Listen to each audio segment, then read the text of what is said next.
Numbers अनुमान के मुताबिक रहे हैं। चौथी तिमाही में कंपनी की आय 27% और मुनाफा 15% बढ़ा है। कंपनी के मार्जिन में हल्का सा दबाव रहा है।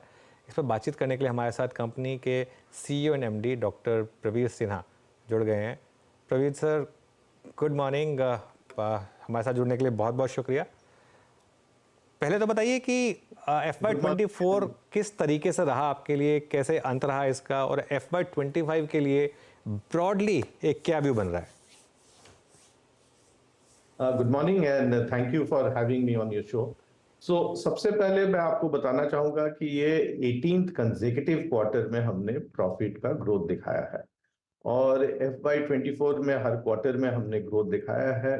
व्हाट इज इम्पोर्टेंट कि हमारा जो फाउंडेशन है और फंडामेंटल ऑफ द कंपनी ये बड़ा सॉलिड होता चला जा रहा है और हर क्वार्टर ऑन क्वार्टर हम इसमें इम्प्रूवमेंट दिखा रहे हैं परफॉर्मेंस में।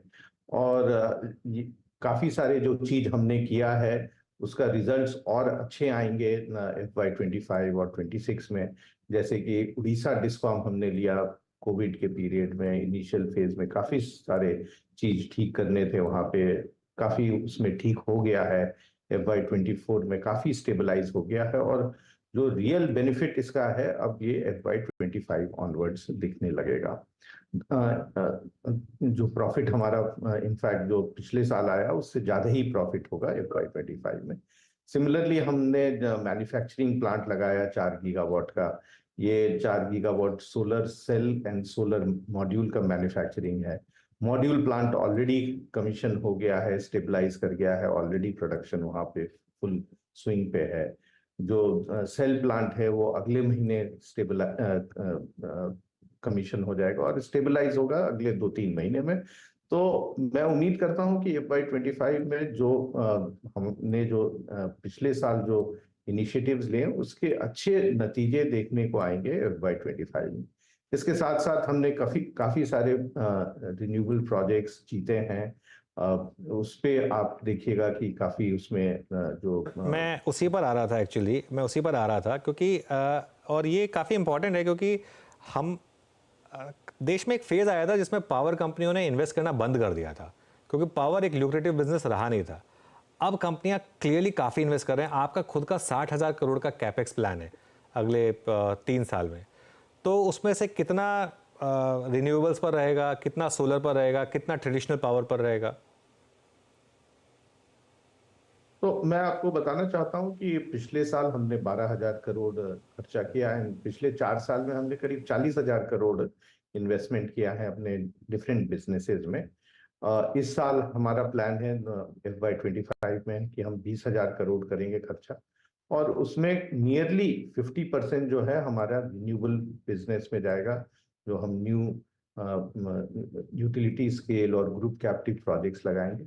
इसके अलावा हमारा जो डिस्ट्रीब्यूशन बिजनेस है उसमें काफी पैसा हम लगा रहे हैं, जो हमारा उड़ीसा डिस्कॉम है या दिल्ली और मुंबई में, क्योंकि ये नेटवर्क को इम्प्रूव करना होता और ये सब रेगुलेटेड है।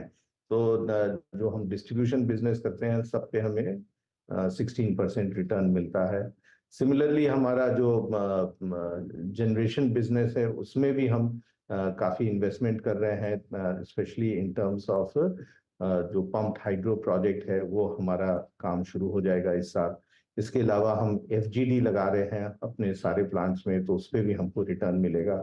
ट्रांसमिशन में हमने 2 नए एसेट्स इस साल जीते, 2 पिछले साल जीते थे। जो पिछले साल जीते थे वो इस साल कंप्लीट हो जाएंगे, इनका रिटर्न्स आना शुरू होगा।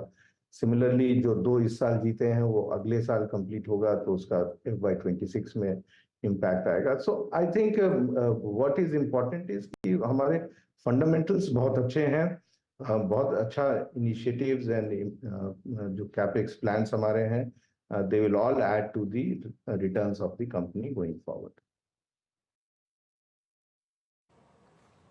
जी प्रवीर जी, एक और बात है जो महत्वपूर्ण घटना हुई है, RBI का circular pertaining I think provisioning for renewable projects.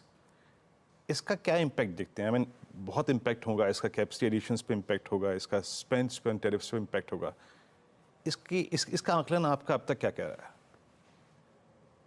अभी ये सिर्फ कंसल्टेशन पेपर है, इस पे कमेंट्स देने हैं और डिस्कशन होना है, तो अभी थोड़ा प्रीमेच्योर है इस पे कमेंट करना कि क्या इम्पैक्ट होगा, बिकॉज अल्टीमेटली क्या आएगा तो उस पे ही निर्भर करता है कि क्या इम्पैक्ट होगा। तो थोड़ा हम लोग वेट कर लेते हैं, let the final paper be और the policy guideline be issued, and that will be the right time to discuss about and examine the impact of this.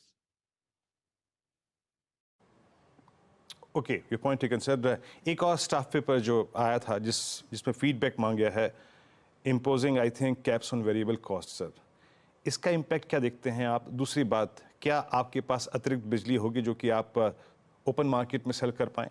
Exactly इसका इम्पैक्ट थोड़ा सा समझा पाएंगे आप हमें?